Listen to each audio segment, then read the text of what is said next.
रामाभाटा स्थित शंकराचार्य आश्रम में जगतगुरु शंकराचार्य के जन्म दिवस पर 16 जून को आयोजित विशाल कलश यात्रा को लेकर समाज सेवी बसंत अग्रवाल की अगुवाई में बैठक आयोजित की गई। उक्त जानकारी देते हुए कार्यक्रम के मीडिया प्रभारी राजकुमार राठी ने बताया कि कलश यात्रा में 11,000 महिलाएं शामिल होंगी एवं 1500 शिव भक्त भगवान शंकर का रुद्राभिषेक करेंगे।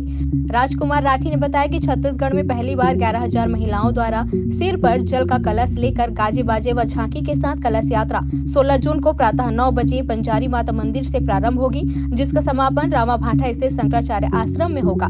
इस दौरान 1500 जोड़े के द्वारा भगवान शिव का रुद्राभिषेक किया जाएगा। कलश यात्रा के पश्चात धर्म सभा का आयोजन किया गया, जिसमें पूरे प्रदेश एवं देश में धर्म प्रेमी शामिल होंगे। तत्पश्चात 12 बजे शंकराचार्य जी का आशीर्वचन प्रारंभ होगा। बड़ा आप लोगों को बताते हुए प्रसन्नता होती है। आप लोगों को मालूम है साल में एक बार महाशिवरात्रि आती है और हर महीने शिवरात्रि आती है, तो 16 जून को शिवरात्रि है।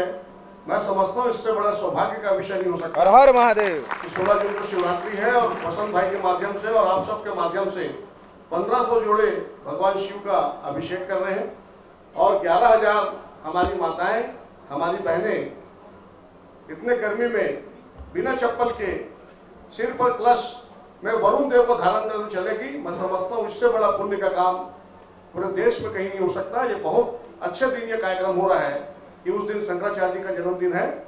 हम सब के लिए बड़ा सौभाग्य का विषय है। घोड़े रहेंगे, ऊंट रहेंगे। हम चाहते हैं कि भव्यता के साथ शिव जी की बारात स्वरूप माने आप, क्योंकि शिव जी का ही जो हमारे जितने भी शंकराचार्य हैं उनके मूल में शिव है और शिव जी ने ही उनको दीक्ष किया था, दक्ष किया था, ऐसा हमने सुना है। जितना मुझे ज्ञान है, बाकी हमारे पंडित जी बगल में बैठे हैं जो हमको सिखाएंगे, हम वही बोलेंगे। हाँ, बाहर से भी आ रहे हैं लोग, उड़ीसा से घंटी बाजा आ रहा है, बाहर के लोग आ रहे हैं। कोशिश की जा रही है कि अच्छी से अच्छी ऐतिहासिक, क्योंकि रामा परिक्षेत्र ही नहीं, हमारी ये कोशिश है कि छत्तीसगढ़ के इतिहास की सबसे व्यवस्थित और लोगों को लगे कि हाँ कुछ हो रहा है, ऐसा कार्यक्रम हम करें।